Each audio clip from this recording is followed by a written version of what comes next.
بسم اللہ الرحمن الرحیم اعوذ باللہ من الشیطان الرجیم والذین یؤمنون بما انزل الیک وما انزل من قبلک وبالآخرة هم یوقنون۔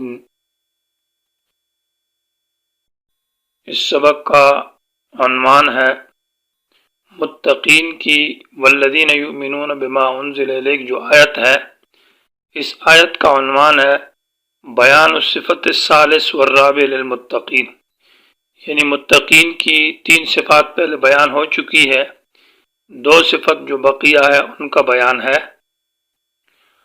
اور والذین، وہ لوگ جو یقین کرتے ہیں، ایمان لاتے ہیں اس کتاب پر جو اتاری گئی آپ کی طرف، اور ان کتاب اور صحیفوں پر جو آپ سے پہلے اتاری گئی، اور خاص کر آخرت کے دن پر یقین رکھتے ہیں۔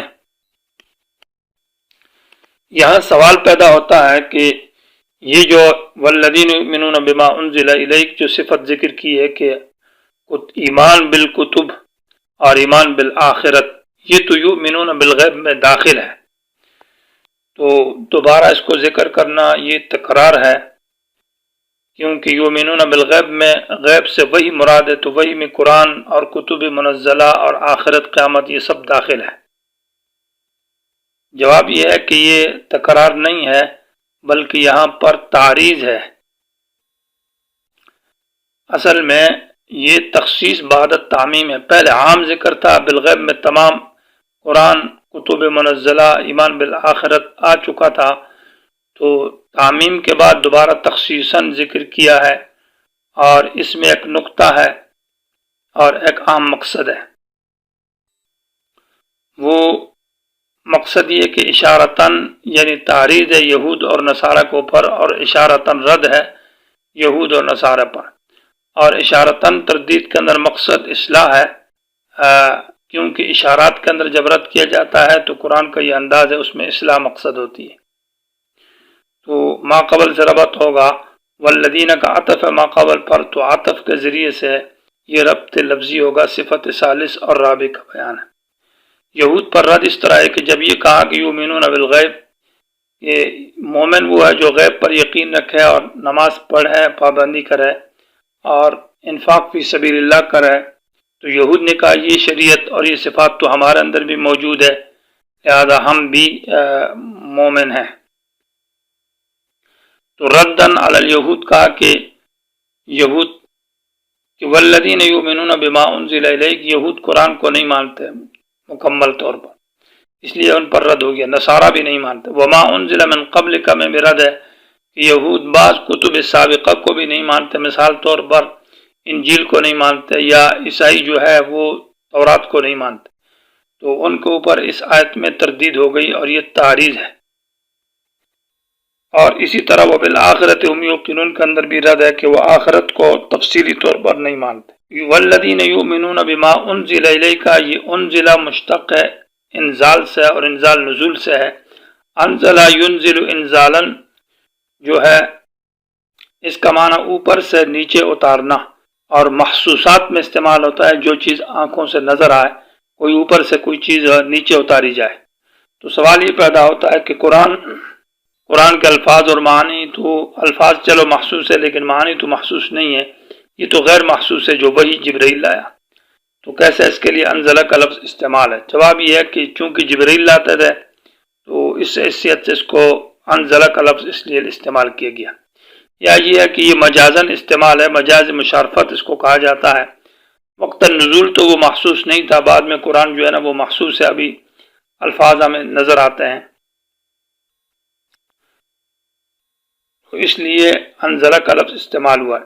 انزلہ کا دوسرا معنی ہے خلق کے معنی میں، پیدائش کے معنی میں۔ وانزلنا علیکم لباسا یواری سوآتکم ریشا، وانزلنا الحدید، سورہ حدید کے اندر، سورہ نحل میں جانوروں کے بارے میں انزلنا کا لفظ استعمال ہے، تو وہاں خلق کے معنی میں مراد ہے۔ سوال یہ ہوتا ہے کہ وہاں جب خلق کے معنی میں معنی انزلنا، ہم نے پیدا کیا تمہارے لیے، تو چونکہ اسباب اس کے جو ہے وہ آسمان سے ہیں، یعنی تدبیرات من السماء کی طرف سے، اس لیے لفظ انزلنا استعمال کیا، مراد خلق ہے۔ ایک مجرد سے ہے نزل ینزل نزول، یہ صرف خاص معنی میں استعمال ہوتا ہے، اوپر سے نیچے آنے میں، یہاں خلق کا معنی نہیں کیا جائے گا۔ حدیث میں آتا ہے ینزل فیکم عیسی ابن مریم، کہ تمہارے اندر عیسی ابن مریم اتریں گے تو وہ آسمان سے نیچے آئیں گے۔ یہاں انزلہ جو نزول کا معنی ہے اس میں خلق کا معنی نہیں لیا جا سکتا، تو اس لیے بعض قادیانی کو پر رد ہے، وہ کہتا ہے ینزل فیکم عیسی ابن مریم سے مسیح عیسی مراد ہے، لیکن وہاں نزول کا معنی تو اوپر سے اتارنا ہے، اور جبکہ قادیانی جو ہے مرزا وہ تو اوپر سے نہیں ہے، وہ زمین میں پیدا ہوا ہے۔ تو قرآن نے کہا یؤمنون بما انزل الیک، قرآن وہ ہے جو اوپر سے اتارا گیا ہے، لہذا منزل من اللہ، جو آسمان سے ہے وہ کلام اللہ ہے، وہ اللہ کا کلام ہے، وہ الفاظ بھی ہے اور وہ معانی بھی ہے۔ اسی کو المسموع کہا جاتا ہے جس کو ہم سنتے ہیں، المقروء جو پڑھا جاتا ہے، المتلو جس کی تلاوت کی جاتی ہے، یہ کلام اللہ ہے۔ اسی کو کلام، یہی الفاظ اور معانی کا مجموعہ جو ہے اس کو کلام اللہ کہا جائے گا۔ یہاں انزل الیک کا لفظ استعمال کیا ہے، بالقرآن نہیں کہا، تاکہ حدیث کو بھی شامل ہو جائے، اس لیے کہ حدیث بھی منزل من اللہ ہے، ان کا معنی اللہ کی طرف سے اگرچہ الفاظ پیغمبر کے ہیں۔ وما انزل میں وہ بمعنی معیت کے ہے، اور ساتھ ساتھ ایمان رکھے ان کتابوں پر جو آپ سے پہلی اتاری گئی ہے۔ تو وہ کتب سابقہ پر ایمان جو ہے وہ ایمان اجمالی ضروری ہے، تفصیلی ایمان قرآن پر لایا جائے گا، اور اجمالی ایمان کتب سابقہ پر جو صحیفے ہیں ان پر ایمان لانا بھی ضروری ہے، چاہے وہ کتاب کی شکل میں ہو یا صحیفے یا وحی ہو۔ بعض حضرات نے انزلہ اور تنزیل میں فرق بیان کیا ہے کہ انزال کا معنی ہے دفعتاً اکٹھا اتارنا، اور تنزیل کا معنی آہستہ آہستہ ہے۔ یہ فرق جو کیا ہے اس پر بعض حضرات نے تفسیر البحر المحیط نے رد کیا ہے کہ انزال اور تنزیل میں یہ فرق صحیح نہیں، حالانکہ لفظ انزال کا معنی اگر یہ ہو کہ اکٹھا اتارنا تو بارش کے بارے میں بھی انزلنا کا لفظ استعمال ہے، حالانکہ بارش اکٹھی تو نہیں آتی، وہ آہستہ آہستہ آتی ہے، لہذا یہ فرق اکثری ہے، کلی نہیں ہے۔ کبھی انزال تنزیل کے معنی میں استعمال ہوتا ہے اور کبھی تنزیل انزال کے معنی میں استعمال ہوتا ہے۔ ایک اور فرق ہے کہ انزال جو ہے یہ کلیات اور اصول میں استعمال ہے، یعنی جو اصول الدین ہے اور جو قواعد کلیہ ہے وہاں لفظ انزال استعمال ہے، اور تنزیل فروع احکام کے اندر استعمال ہوتا ہے۔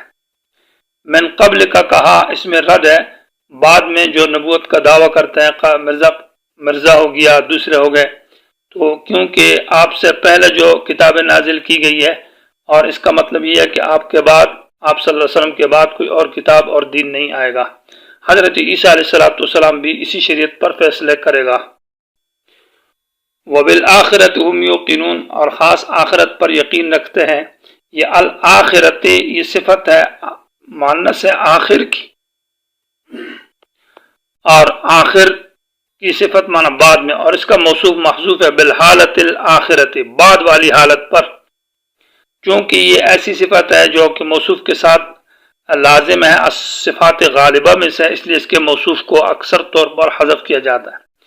تو بالآخرت سے مراد بالحالت الآخرہ، بعد والی حالت، اور وہ بعد والی حالت قیامت کی حالت ہے، یوم القیامت اس سے مراد ہے۔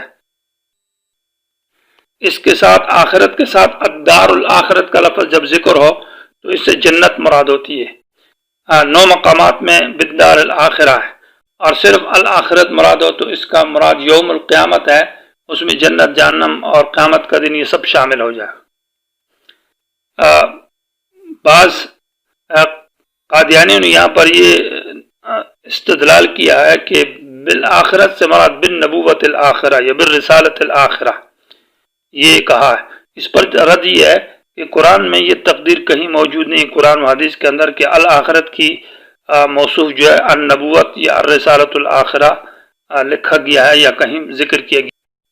یوقنون، یہ یوقنون کا معنی ہے یقین کرنا، ایک لفظ یؤمنون، ایک یصدقون اور ایک ہے یوقنون۔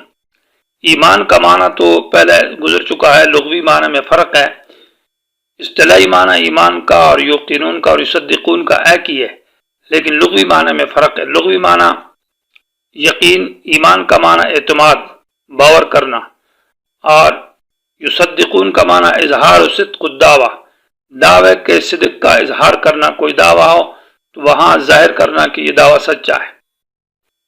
اور یقین کہتے ہیں وہ علم جو حاصل ہو بعد شک، یعنی شک کے زائل ہو جانے کے بعد جو علم حاصل ہو جائے اس کو یقین کہتے ہیں، اور تشکیک مشکک سے وہ زائل نہیں ہوتا۔ لا یزول بتشکیک المشکک، وہ شک ڈالنے والا شک ڈالے تو وہ شک سے زائل نہیں ہوگا، یعنی ایسا اعتقاد جازم پکا جو مطابق ہو واقع کے ساتھ، اس کو یقین کہا جاتا ہے۔ تو آخرت کے بارے میں یوقنون کا لفظ استعمال کر کے یہ رد ہے یہود پر، کیونکہ یہود آخرت سے منکر تھے، کیونکہ یہودیوں کا عقیدہ ہے کہ قالوا لن يدخل الجنة الا من كان هودا، جنت میں کوئی نہیں جائے گا مگر یہودی جائیں گے، اور عیسائی کہتے ہیں کہ صرف عیسائی جائیں گے۔ تو دونوں پر رد ہے کہ آخرت کے وہ منکر ہیں۔ وبالآخرۃ هم یوقنون، مومنین وہ لوگ ہیں جو خاص کر آخرت کے دن پر یقین رکھتے ہیں۔